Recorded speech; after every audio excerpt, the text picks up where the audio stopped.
That's, yeah. That's Hey, all I can say. somebody is doing that already. That is direction Exactly. itself Yeah. is Yeah. leading you, guiding you, protecting you, providing for you. That's always there. That never goes away.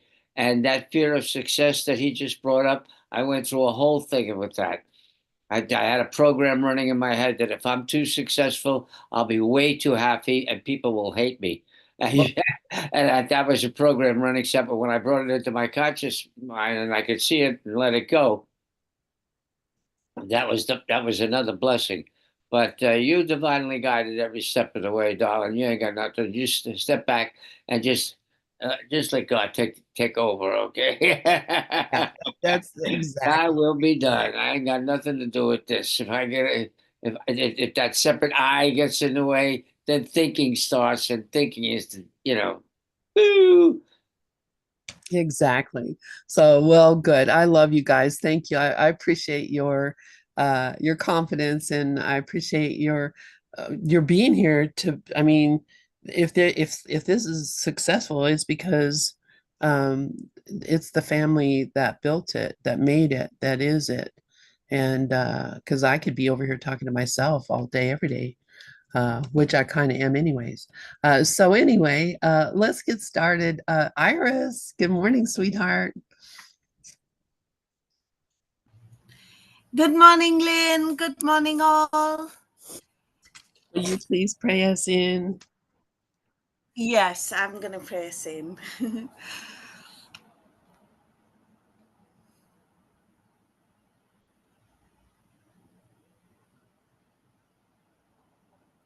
I am here only to be truly helpful. I am here to represent Him who sent me.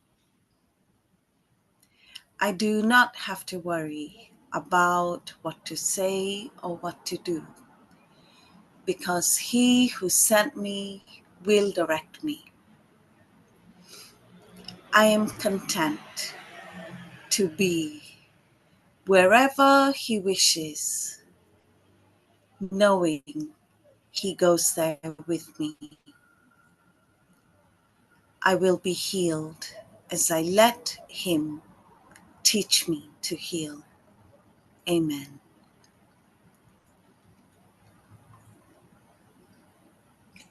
Oh, amen. Thank you, Iris. Thank you, thank you, thank you. All right. So guess what? I know where we are this week. I went and looked before we started. So here we are in chapter 4, section 5, the ego body illusion. And we did read this paragraph last week, but I like to read it again just to might as well. I got no place else to go. So, would anybody like to read paragraph 1 of the ego body illusion? This is what we've been talking about all morning, isn't it? I love it.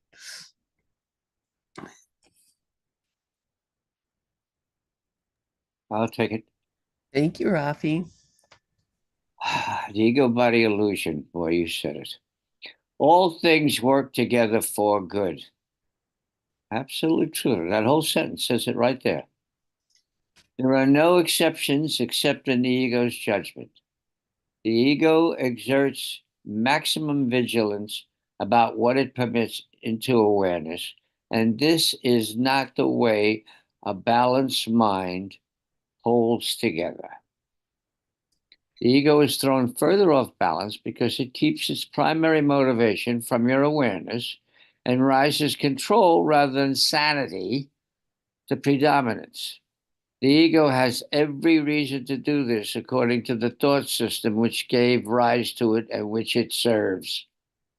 Sane judgment would inevitably judge against the ego and must be obliterated by the ego in the interest of its self preservation. Yeah, we're right back to the fear of dying once more. And it's only a feeling. Beautiful, Rafi. Yeah. Yeah. It's only a fear. It's a story I told my mind. So, Mickey, yes, please go ahead. Hey, Mickey. Hey, you're here. Hey, yeah, we're still in the review period, so we've got short lesson groups these days. So one thing I noticed this morning when I was listening to the Ken Wapnick audio that he mentioned was that we have a tendency to want to make the ego into this entity outside of ourselves that kind of wants to control us, and that we have to be careful that that's the way that the course is worded so that we can understand it as little children. But when we grow up, so to speak, we need to look at these paragraphs that treat the ego as an entity, as metaphor, and that really the ego is the thought system that is making us feel separate. And that, so when we look at things like the ego is thrown further off balance because it keeps its primary motivation from your awareness, that it's really our desire to be a separate identity and personality that is exerting control, and that has a primary motivation that wants to keep our awareness away from our unity, that we have to start taking responsibility as in our desire to be separate. We have to acknowledge that there's a part of us that really does want to remain separate, and look at it and bring it into our awareness so that it can be dispelled. So I just, an alarm bell went off in my head when I remembered what Ken was saying about this morning. When it says the ego exerts maximal vigilance about what it permits into awareness, it's really our desire to remain separate and our desire to be this personality that is blocking our awareness of unity and oneness. So just wanted to remember that and remind myself. Thank you. Yeah, I mean, it's because I want it. Yeah, like we have to take responsibility and say, you know, this is my desire and my want to fend off, the one mind, and fending off God. Yeah. Yeah, the idea of being absorbed into God or melting into God or any of those things seems pretty abhorrent to the ego. It's like, no, not me. But that's that's how the ego, I mean, it is a guard dog and it is here to keep us here. If there's no purpose of the ego other than to keep us convinced of the dream and the illusion as being the truth of what we are. So it's doing its job, and I have to very lovingly pry its fingers from around my neck so that I can and have it know that it's its own best interest that that happens, whether it believes it or not. It is, and the ego will become humble, and the ego will help you, and that's we can get a helpful ego out of this whole situation. um, we just have to humble it, teach it. It can learn according to this course. Anyway, go ahead, Karen. Welcome. Good morning.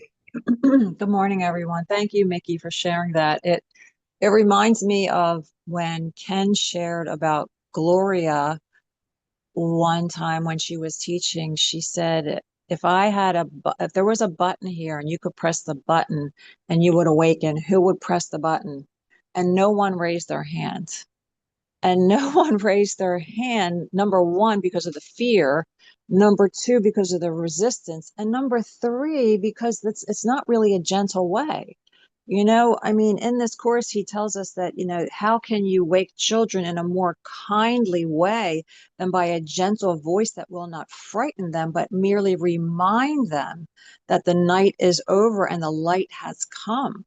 That's in the lessons for the Holy Spirit. So we need that gentleness when it comes to waking up. That's why this is a gentle process. And so I agree with what Mickey said. And I think that the point that, Gloria was making is, yeah, let's look at this. Let's look at this. Like nobody raised their hands. And that's really something to look at. So thanks. Thank you. Yeah, I agree. Would I raise my hand? At this point, yeah, I think I would, but I don't, there's no button. So, but Bob has asked, does anyone have any idea why we wanted this? And in the chat, he asked that, and I said that's the best question. The best question is why do I want this? And once you recognize, it's not why I wanted it back then. It's why do I still want it now? Why do I still want to condemn my brothers? Why do I still want to be in fear? Why do I still want, I want to do these things because that gives that asserts my autonomy. It says I was right and I can be right. And as long as I keep thinking I'm going to be right, I'm going to be uh, wondering why is this going on like this? I anyway, Rafi, please go ahead. And I see Karen has her hand up too. Go ahead, Rafi. Give me the button. Where's the button? I want that button. You realize that when you get that insight that the only reason why you're here is to wake up to the truth of what you really are, it makes no sense to pursue anything else. That button thing, I love it. Oh my God, I love it. Yes. If it was that simple, and it probably is, but ego says it ain't, and give you the reasons. Lester Levinson used to say, we're always looking for the truth of what we are, but we're looking for it in the world, in this dream world where it ain't. And that's the trap. Yep. Show me the button. Yep. Give me that button. I want it now. Karen, please go ahead. Although I just want to keep doing this too. So I don't know. Anyway, go ahead, Karen. That was so funny, Rafi. And you know what? I love that Robert asked that question because Ken also addresses this, and so does the Course. The Course addresses this in the introduction to the clarification of terms. And in the introduction in paragraph 4, he says, the ego will demand many answers this Course does not give. It does not recognize as questions the mere form of a question to which an answer is impossible. The ego may ask, how did the impossible occur? To what did the impossible happen? And may ask this in many forms, yet there is no answer, only an experience. Seek only this and do not let theology delay you. So it's exactly what Rafi was saying. We're here to remember the truth of what we are, and that is an experience, the experience of the all-inclusive love of God. That is the truth of what we are. It's all-inclusive. There's no one left out of the circle of atonement. And so the question that Ken would say, like the question, how did the impossible occur? It masquerades as a statement that I believe the ego separation is real. So I just wanted to share that. Thanks. I love that. Thank you. Thank you. And absolutely, that we're the ego is tricky and we fall for it. Rafi, please go ahead. Lester Levinson used to say that the reason why we don't pursue our freedom, our enlightenment, our awareness of the truth of what we really are more is because we're afraid that if we get there, we are going to die. Hmm. And he proved that once when he reached enlightenment, when he got to the full state of freedom, he maintained his body for the next 40 years because he wanted to teach the method. Jesus made the perfect thing. He came back 3 days later and said, "Wait a minute, I got a few more things to say." So obviously that isn't true. But the ego concept can't see beyond that. So it believes it's true. And if it gets us to believe that, then it makes our pursuit of enlightenment even more difficult. Yes, absolutely. Absolutely. And that's why we're reading about the ego body illusion right now. All right. Does anybody have any more comments on paragraph 1? Yeah, Karen, please. Yeah, and this is a daily practice. Like today I was in the store with my uncle, and my uncle is a very laid back guy, very, very laid back. And every single week he goes to the lunch meat counter, gets the same lunch meat, and wants it cut the same way. Okay. So the guy behind the counter was a new guy, and he cut it too thick. So my uncle just said, that's a little too thick. I don't want that. That's too thick. And the guy got mad at him and yelled at him and threw the lunch meat out and said, "I'm not waiting on you."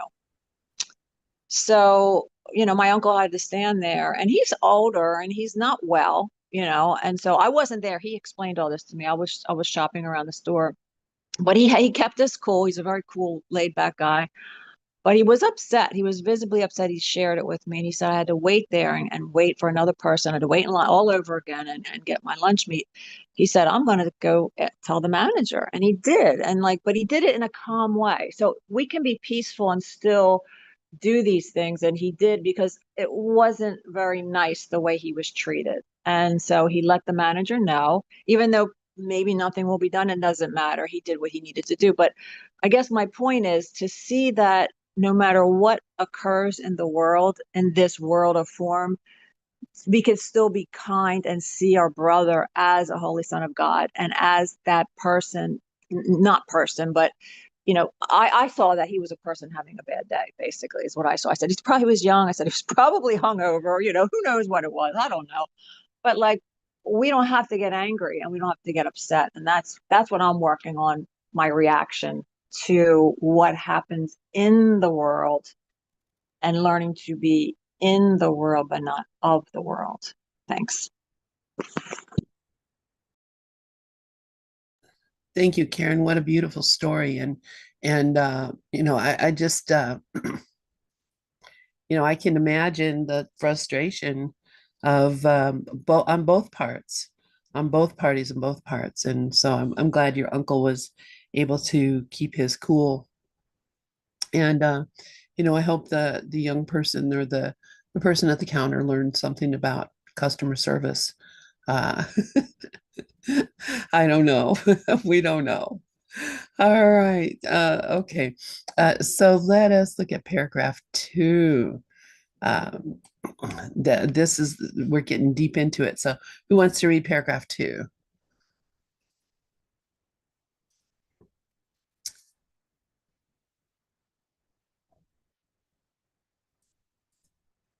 All right. I will read paragraph 2. Oh, Iris. Yay. I know if I waited long enough. Please go ahead. Thank you, Lynn. Paragraph 2. A major source of the ego's off balance state is its lack of discrimination between the body and the thoughts of God. The thoughts of God are unacceptable to the ego because they clearly point to the non-existence of the ego itself. The ego therefore distorts them or refuses to accept them. It cannot, however, make them cease to be. It therefore tries to conceal not only unacceptable body impulses, but also the thoughts of God, because both are threatening to it. Being concerned primarily with its own preservation in the face of threat, the ego perceives them as the same. By perceiving them as the same, the ego attempts to save itself from being swept away, as it would surely be in the presence of knowledge.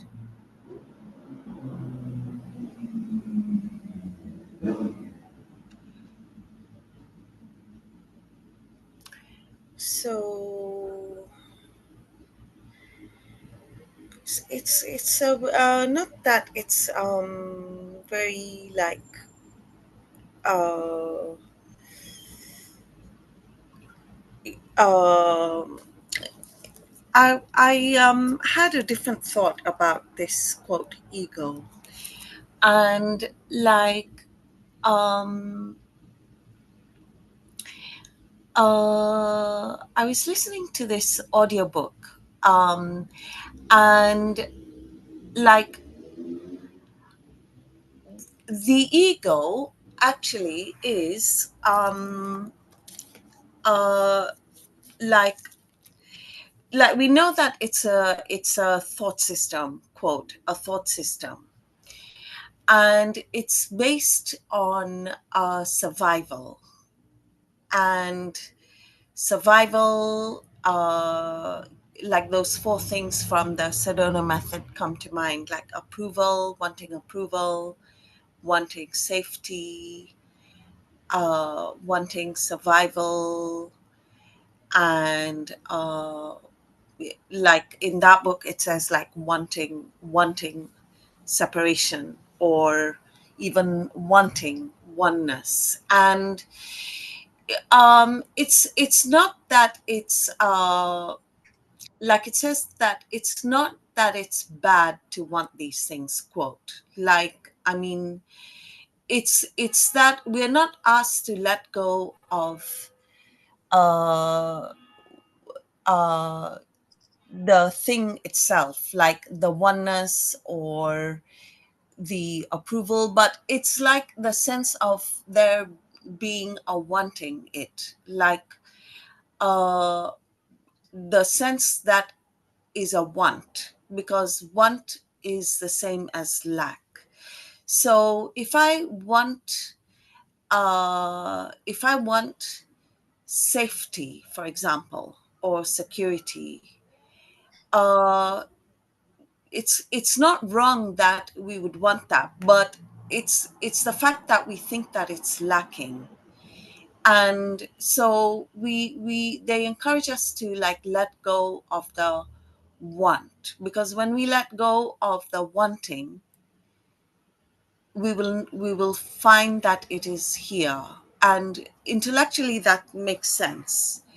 And when it comes to like practicing this in the world, with the different situations that happen, it's not so easy.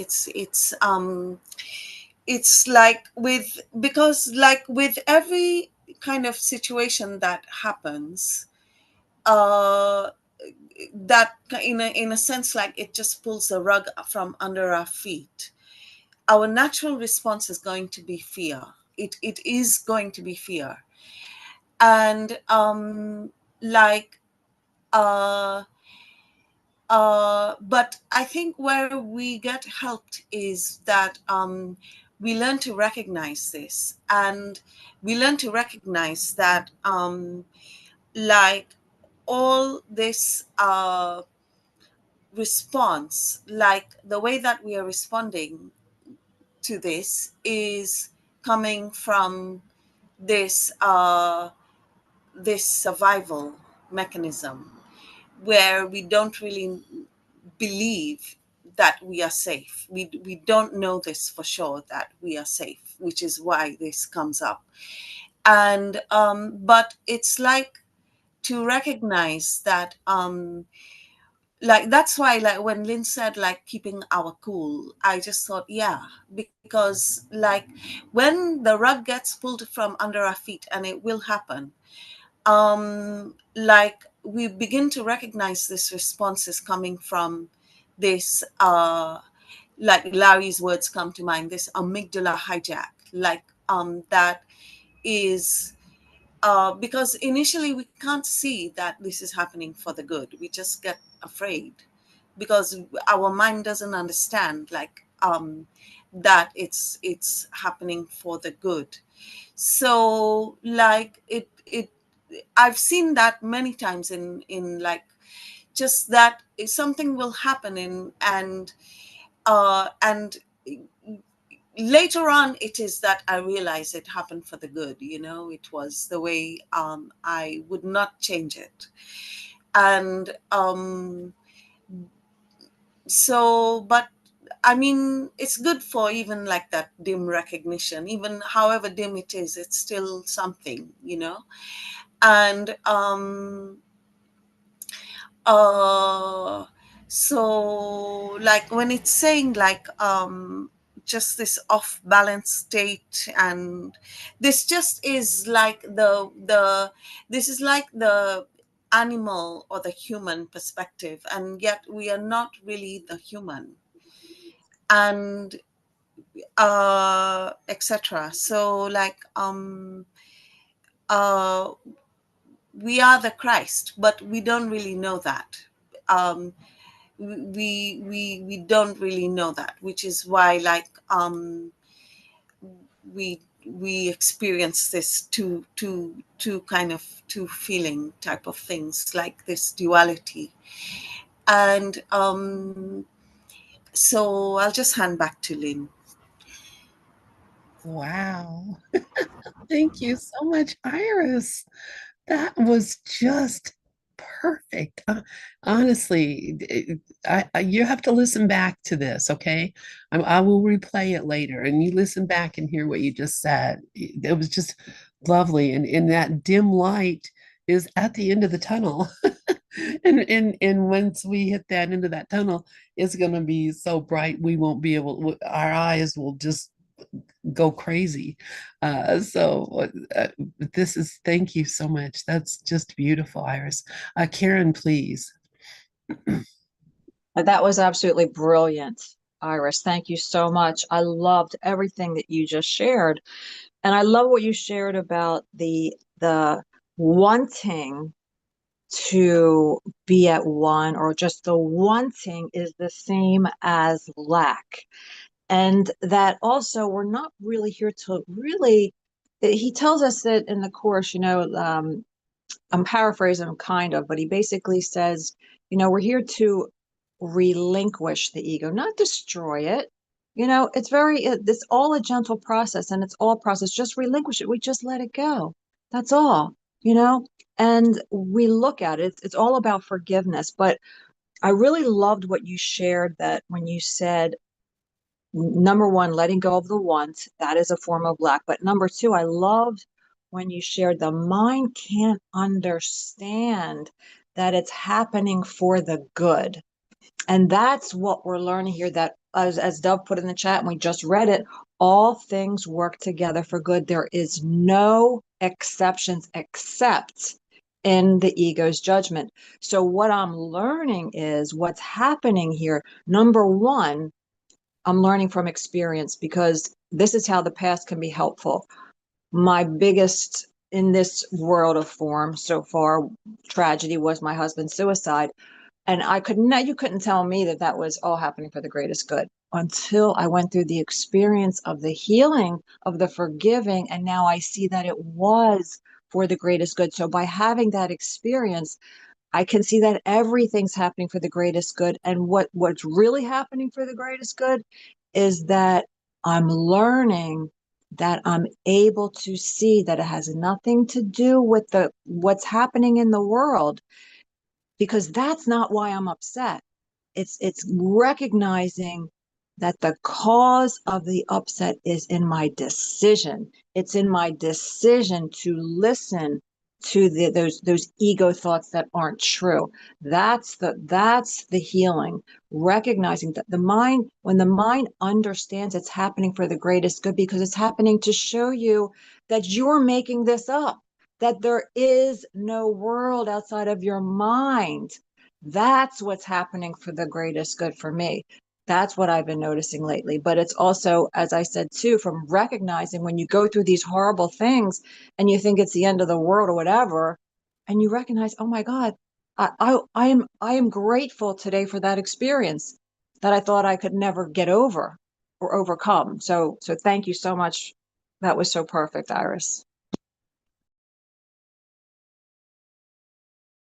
You did. Sorry. Thank you, Karen. Absolutely, absolutely.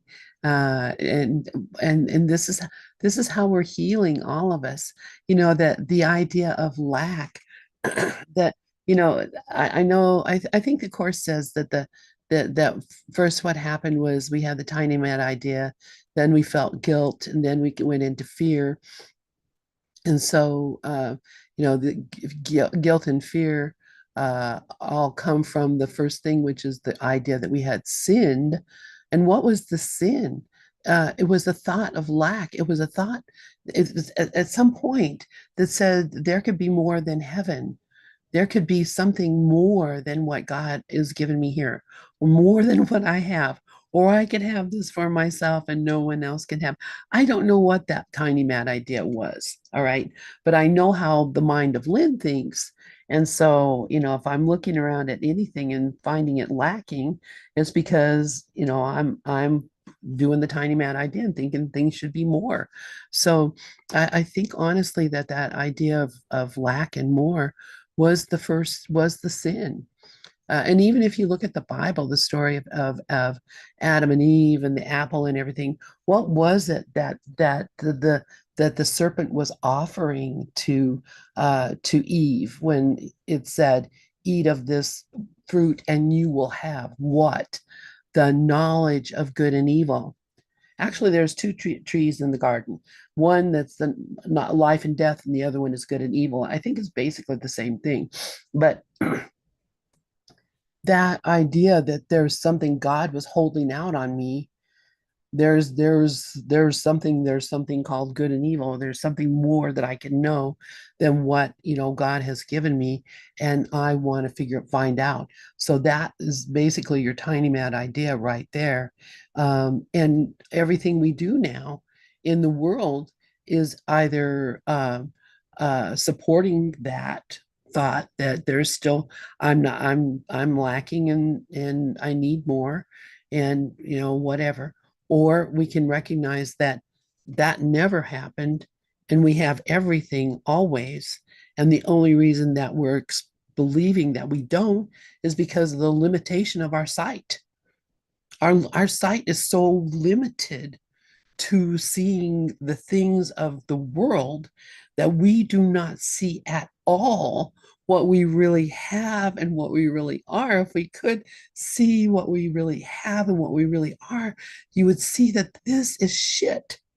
What is Jesus calls it, a shabby substitute for heaven? This thing that we think is like, this universe is so marvelous. No, it's a shabby substitute for heaven. So, man, uh, but also, and I see Sharon and Karen both have their hands up. Rafi's idea of, this actually means that what this paragraph is actually saying is that without the ego or whatever, I would be dead. The ego is what's keeping me from losing everything and being dead. Anyway, thoughts. Sharon and then Karen. Yeah, I just want to thank Iris because I just felt like what you shared, Iris, was just profound for me. Because a lot of times, like, I'll think I'm hungry and I'll eat when I'm just because the mind wants to distract me. So any want that I need of course, if you're hungry, you don't usually binge. Being hungry means just having maybe a banana.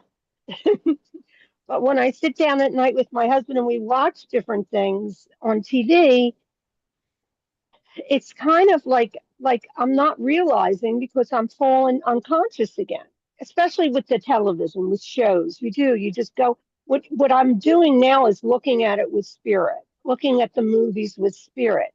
But yesterday, I have been in peace for a while, and then yesterday was just awful. What happened was the ego would not, it was screaming at me. There's something out there. You see that. You see what he's doing. And the magnet for me is you know, what's going on. And I think the magnet for most of us right now, because it's kind of a surprise that our world's changed so much, but the outer picture is meaningless. And that's what I've been doing all morning is just sitting with mind and remembering that I am not this body, that I'm not Sharon because Sharon's an idea. So what I've been also doing this morning is talking to the ego and making it more of a helper by saying to the ego pretty much, you're safe, because that's the most important part in this ego. It wants to know I'm safe. It always does things to make me feel safe. And I say ideas don't leave their source, and the ego just falls to silence. So these are the tools I need. But the addiction that with the stories is so prevalent. Like when they think of like what, addiction with food or drugs or anything, there's nothing worse than the addiction to the ego because it's not even who I am.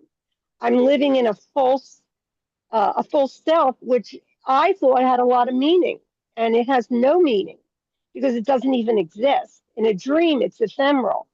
So I'm coming back and realizing all I had to do yesterday, by last night, I was just I was believing the ego. Ego was upset that I was just a total failure with all of this. And then I realized, wait a minute, who's looking?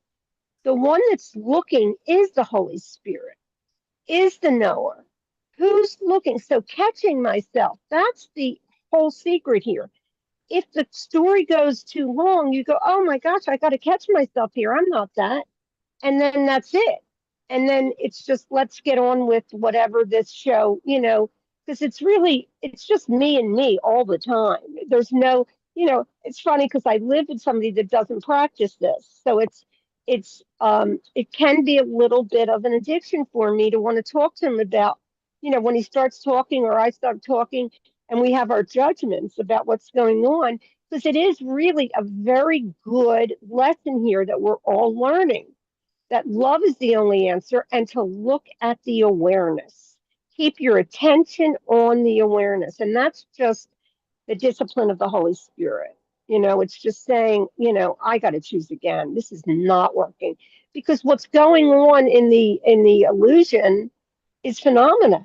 It's like a cartoon. And I started to see that and I had a wonderful week. And then yesterday, I mean, I was even like agitated by my husband, and he doesn't usually agitate me, but I was just feeling so many things. Now, what I do recognize is as we go deeper, and the commitment has to go stronger.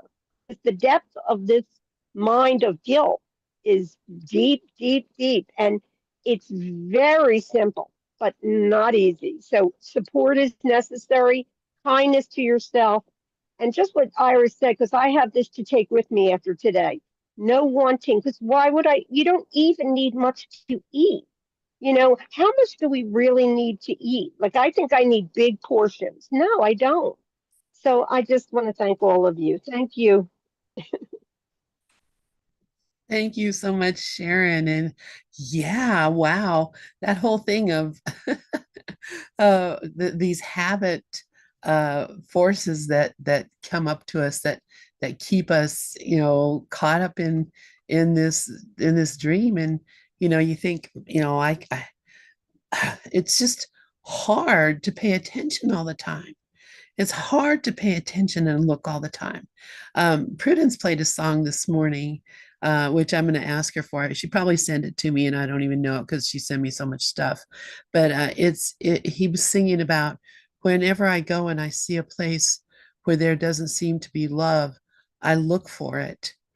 When I see someone who appears to be living outside of love, I look for it.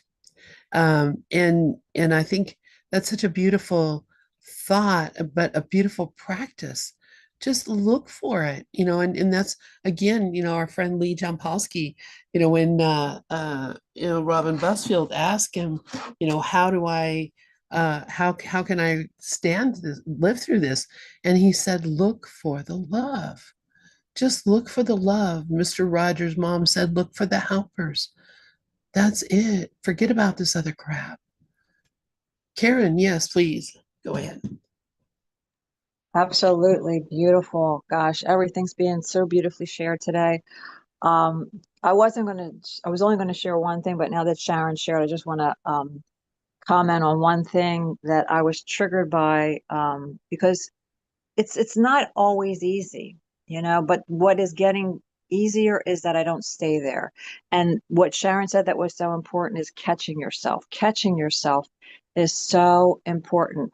But I've also noticed that I don't always catch myself right away, and that's okay. As long as I catch myself at any moment, at any time, because time is the vast illusion. It doesn't matter when I catch myself, really. The sooner the better, but I don't worry about that as much anymore, because ultimately, the outcome is as certain as God. But I got triggered, and I'm not going to stay on this subject. I'm just going to share it really quickly. That Donald Trump is spending $200 million or more to remodel the White House, but yet he's taking kids' free lunch program away. Like, I had a huge problem with that, and I had my little hissy fit, and then I got over it. I got over it, but I had to have that little hissy fit first. I had to go there. What makes me think that, first of all, I can control any of it? I can't. I can only control the way I react to it. And two, as Sharon said, this isn't even really real, and I'm putting an investment in something that is an illusion, even though in the illusion it's affecting children. So it's just sometimes difficult. Okay, so I'm going to stop with that. But what I wanted to share was what Lynn was sharing, and I love this section. Seek not outside yourself. It's in chapter 29, section 7. And in this section, he says exactly what Lynn was talking about. He says, no one who comes here but must still have hope, some lingering illusion or some dream that there is something outside of himself that will bring happiness and peace to him. If everything is in him, this cannot be so. And therefore, by his coming, he denies the truth about himself and seeks for something more than everything. And that's what we're doing. We're seeking for something more than everything, as Lynn said, because the truth is, as we always say, I am not a body. I am free. I am still as God created me. I am the love of God. I am the love of God. I have the love of God. I am the love of God. That is all there is. There's only love, or a call for love in the Holy Spirit's perception. And this is not always easy. But this course is simple, but not always easy. But it does get easier. It does get easier with practice. So that's what we're doing. Thank you. Thank you, Karen. Yeah, good points all the way across. I love that. Everything you just said was boom, boom, boom. Like, wow. I love this group so much. I'm going to let Sharon go, and then I have something I wanted to say real quick to all of us. But please go ahead, Sharon. I also had that's who set me off, Karen. I had a temper tantrum, going back to teach on the 18th. And today I have a group coming in for art. But, the bottom line is that he is a perfect image for us to really test how cruel we are, all of us, because we put him there.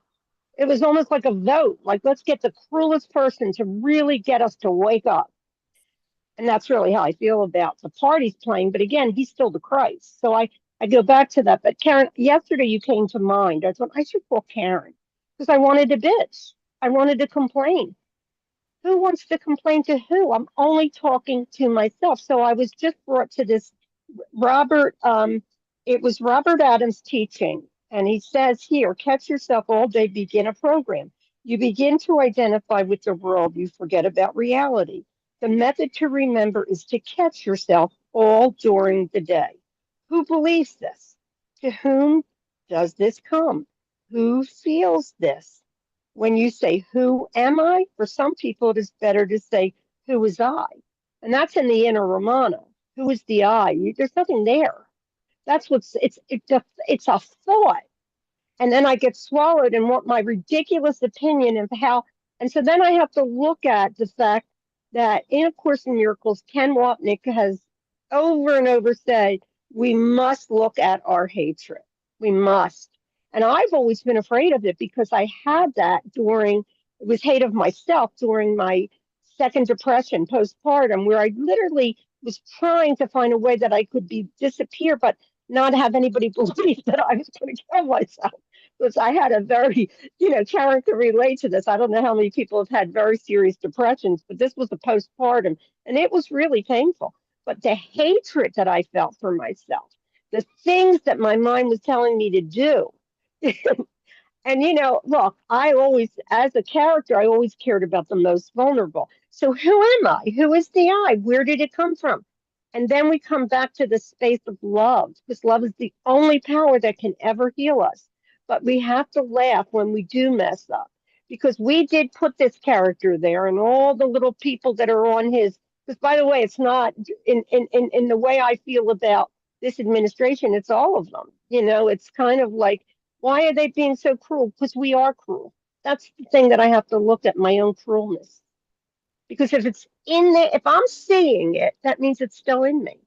So I want to just keep coming back through the day saying, who is the I and who am I? That's all. Thanks.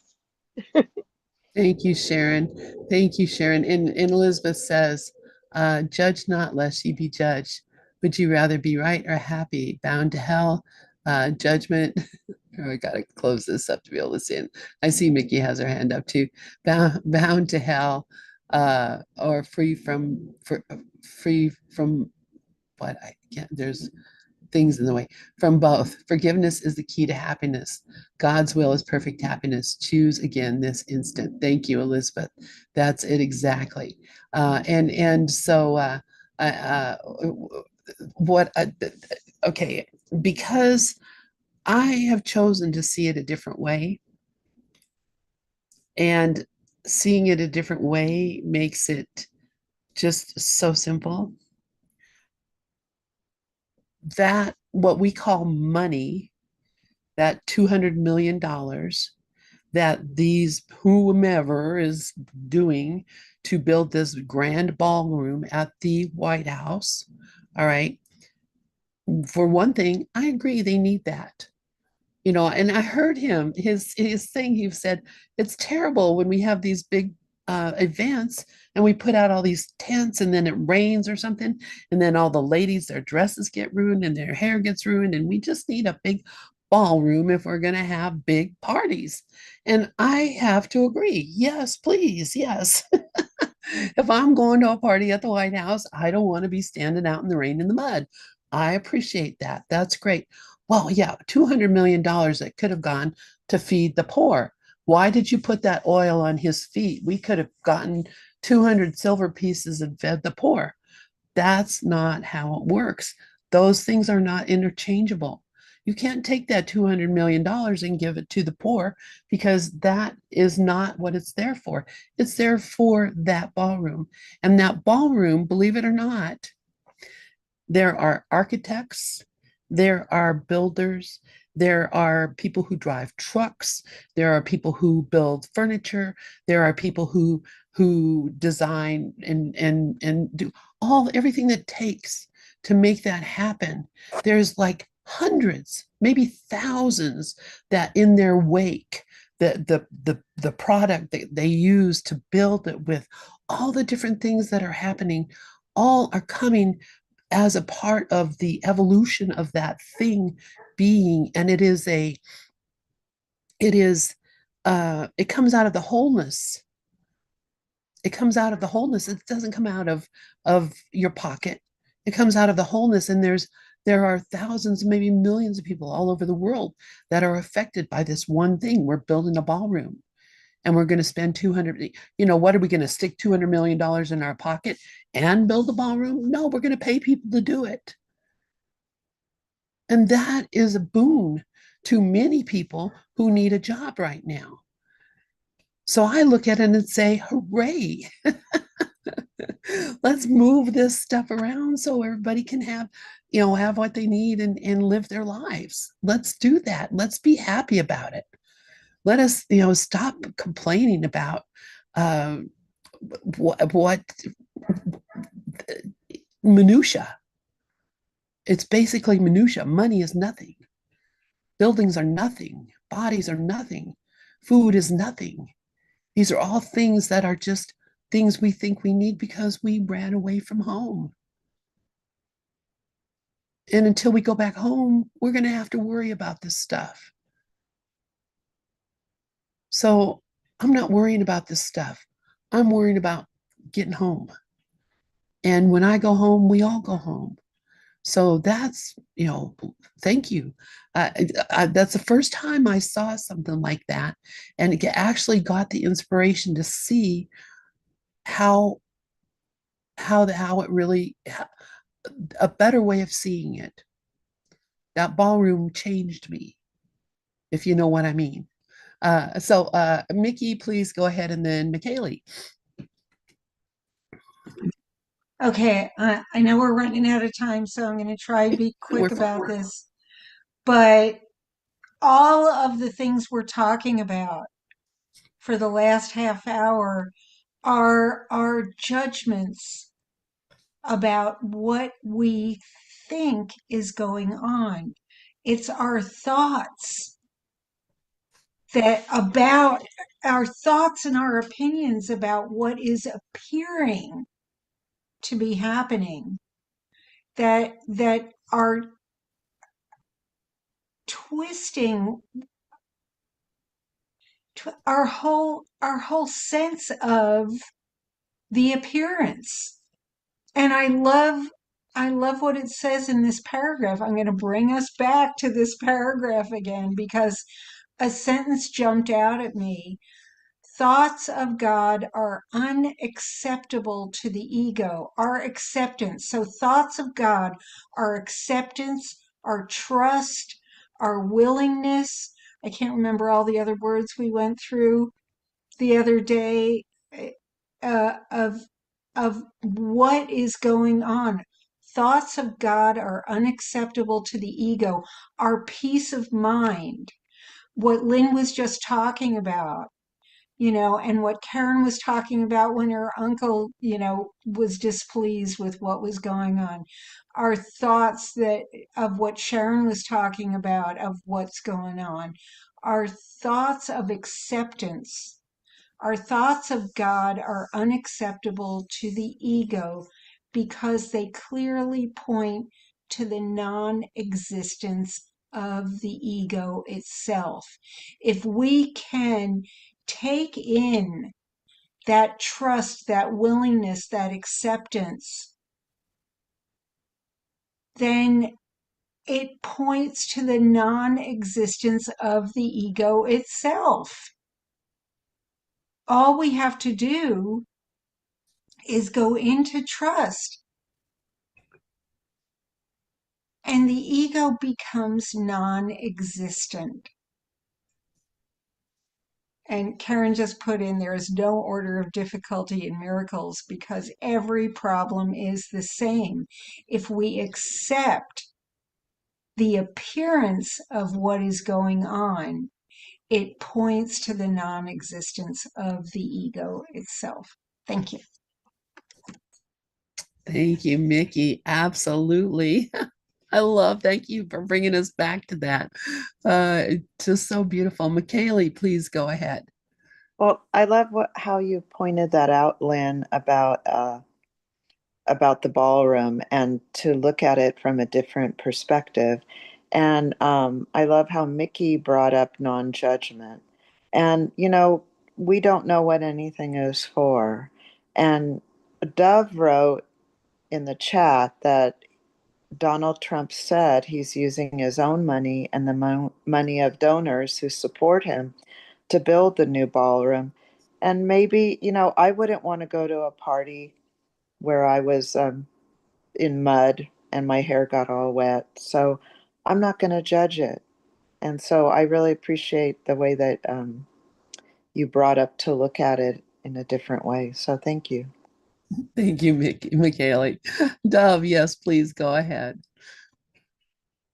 Unmute yourself. Thanks for that, Michaela, and thanks to everybody. What the course is really teaching here is we're giving up the peace of God, the peace of mind for whatever is going on in this world, which he starts off with lesson one. It doesn't really mean anything. And we all know why it doesn't really mean anything. Because for instance, dove is really not dove. And we, I don't have to go through the basics but we get upset over nothing, but it takes away the peace of God. I mean, it literally takes away the peace of God. He says, let them be as vicious as they may be. It would not have any effect on you unless you forgot that it was your dream. And that's one of the most famous lines as far as I'm concerned. I mean, it doesn't matter how insidious it is. If you allow it to take away your peace, you're saying that I'm an ego and I don't care about God. Basically, that's it. Thank you, Dove. Thank you, thank you, thank you. Thank you, everybody. This has been such a great morning. I just love it, love it. So grateful for you all, and grateful for this forum. And I'm going to go ahead and stop the YouTube. Let's see.